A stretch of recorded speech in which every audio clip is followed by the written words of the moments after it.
Hello guys, good morning. Welcome છે તમારો એક નવા બ્લોગમાં. તો રિકિન જસ્ટ ઉઠ્યો છે. રિકિન હજુ તો બગાડતા થાય છે. રિકિન કુમાર રિકિન હાઈ કર, સ્માઈલ આપની. આજે રિકિન મસ્ત કેટલા વાગે ઉઠ્યો છે ખબર? 10 વાગે રિકિન ઉઠ્યો છે. 10 વાગે ઉઠે એટલે રિકિન એટલો ફ્રેશન અપ હોય ને કે મજા આવે રિકિન સાથે રમવા. હલો ગાઈઝ, અમે જઈએ છીએ બાપા. થોડીક આંખમાં મારી હજુ કાજલ લગાવવાની બાકી છે. તો રિકિન બી રેડી છે ને અમે લોકો જઈએ છીએ આજે બહાર. ચાલો, રિકિને તો બહુ જ ઉતાવળ આવે. કઈ નહીં, હું અત્યારે જાઉં છું અને રિકિનને ઉતાવળ આવી ગઈ છે. તો આગળનો બ્લોગ હું ત્યાં જઈને કન્ટિન્યુ કરીશ, તો તમે બ્લોગમાં બન્યા રહેજો. કઈ નહીં, આંખમાં કાજલ લગાવી લીધી છે. રિકિન બી રેડી છે, સેન્ડલ વેન્ડલ પહેરીને ને પર્સ બી મારું રેડી છે. તો અમે લોકો જઈએ છીએ.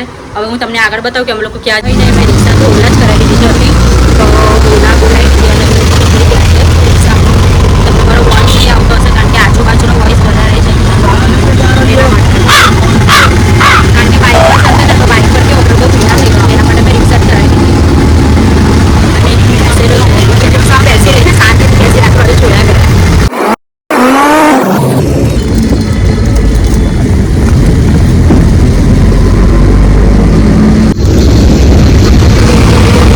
તમે માનો નહીં, પણ મારું કંઈ છે ને આજે કઈ રિક્ષામાં બહુ સફળ થયું. કારણ કે એક વખત આગળ મેં ઓલા બુક કરાવી હતી ને તો કેવું હતું કે વરસાદ જ નહીં પડેલો.